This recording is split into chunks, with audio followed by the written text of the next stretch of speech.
Welcome to the show. I'm Carl Azus at the CNN Center in Atlanta, Georgia. Today we're starting with a trip to two locations in the Caribbean Sea. The first is the island of Puerto Rico, which is going through a sort of exodus.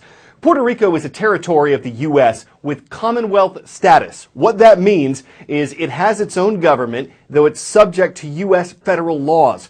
And even though its residents don't have to pay some U.S. federal taxes, many of them are moving to the U.S. where they will. Puerto Rico is losing its population. Why? Well, it's been in a recession, a period of economic decline for 10 years. People are leaving in search of better opportunities in the United States, and in many cases, they're not moving back. Currently, more Puerto Ricans live in the U.S. than on the island itself, and it may be on track to record the greatest exodus in its history.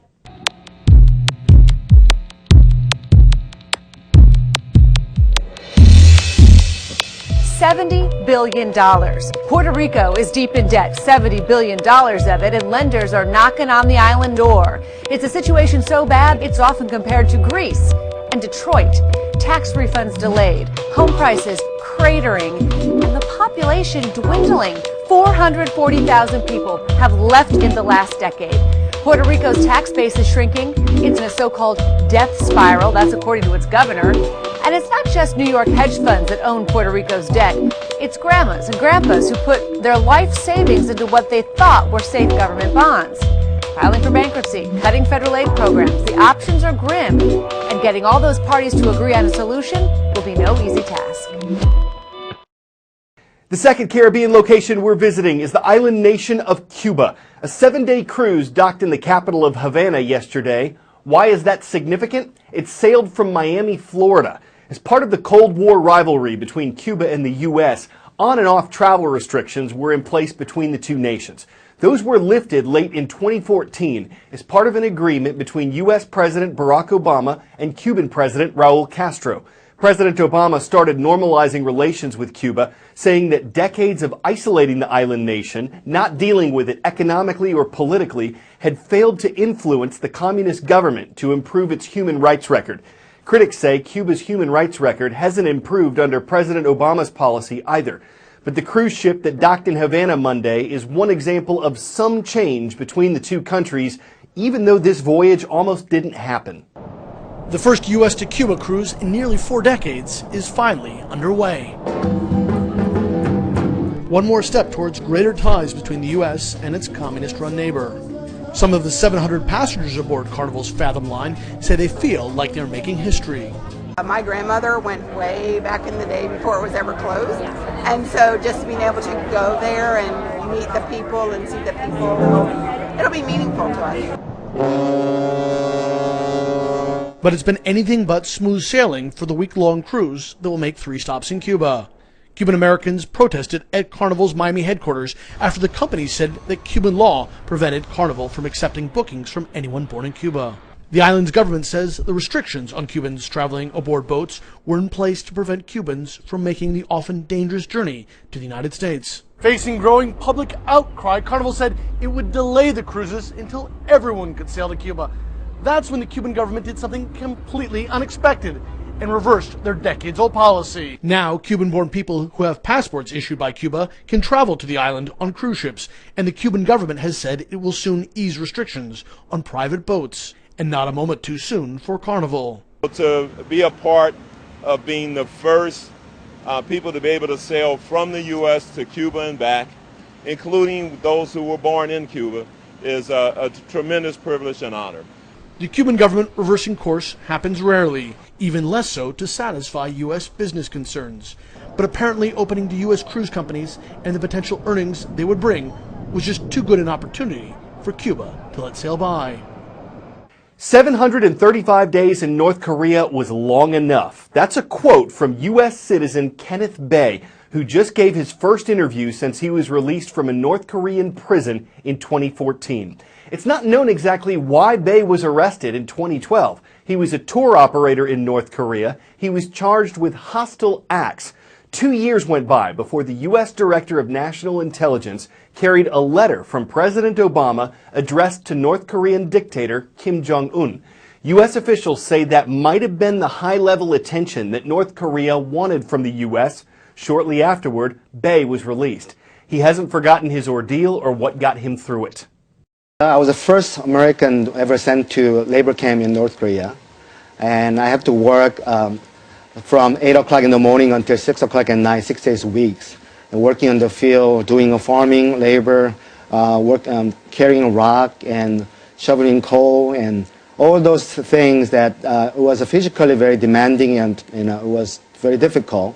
Especially I had back problems and different issues that I had before, even imprisonments. But along the way that I found myself adjusting the life in North Korea prison, just depending upon God, and then just solely pretty much living day to day and just live one day at a time. Yeah, hoping that I'll be going home. You're not going home? You're going to be here forever? What kind of things would they say to you in the prison?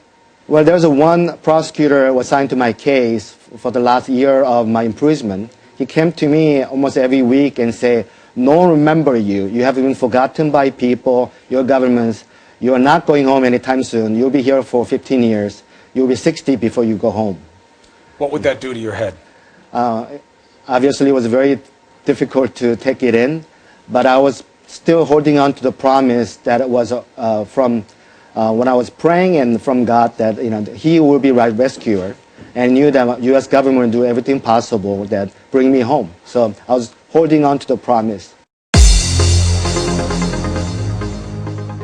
From the U.S. East to the Middle East, it's time for the call of the roll. Carmel High School is up first. It's in the town of Patterson, New York, and it's great to see the Rams.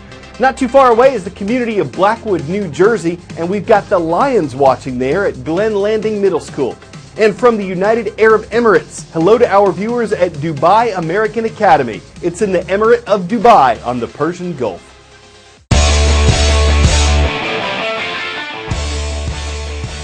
A University of Colorado professor says some dogs love a good squeeze.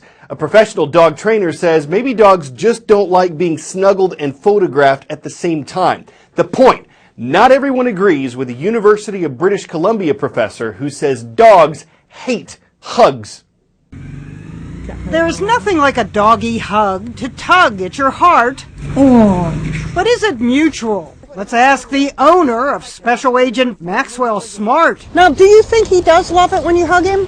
I know he does. Good thing Maxwell isn't smart enough to read Psychology Today. The data says don't hug the dog. Supposedly, dogs hate it when we hug them. Really? Not this one. He's a lover, not a fighter. But according to a new study, almost 82% of dogs show at least one sign of stress while being hugged. Some of the signs: ears down, head turned to avoid eye contact. Snickers. Can I hug you, sweetheart? Can I hug you, sweetheart? Submissive eye closing, lip licking, anxious yawning. When psychology professor and dog author Stanley Korn looked at 250 photos from the internet of people hugging their dogs, 4 out of 5 of the dogs showed stress. The internet is filled with the pictures of happy owners hugging stressed dogs. Professor Korn says dogs evolve so that their main means of defense is to run away. And what does a hug do? Immobilize them. So if you hug him, what's he do? Professor Korn compares hugging a dog to what one of his aunts used to do. She came over and grabbed both of my cheeks, and she said, "Oh, you're so cute." Well, I mean, it hurt, and I didn't like it at all. But dog owners aren't buying it. Does your dog like to be hugged? He does, yes. He likes to kiss as well. When I hug him, he leans into me, and he seems to be very happy. Maybe they're just part of the approximately 8% of dogs found to be comfortable getting hugged. He says that's full of baloney. But even Max would probably prefer baloney to a hug. Jeannie Mo, CNN. Look, he's loving it. He's loving it. Yeah, but I haven't immobilized him. New York. Hard to believe that even in a dog-eat-dog world, our best friends are thinking, how canine get out of this? There are times they seem hungry for affection, not wanting to wag war against someone who unleashes it. It's not a bark or a bite, it's a hug. And unless the stress causes unrest, it paints a pretty picture of puppy love. I'm Carl Azus for CNN Student News.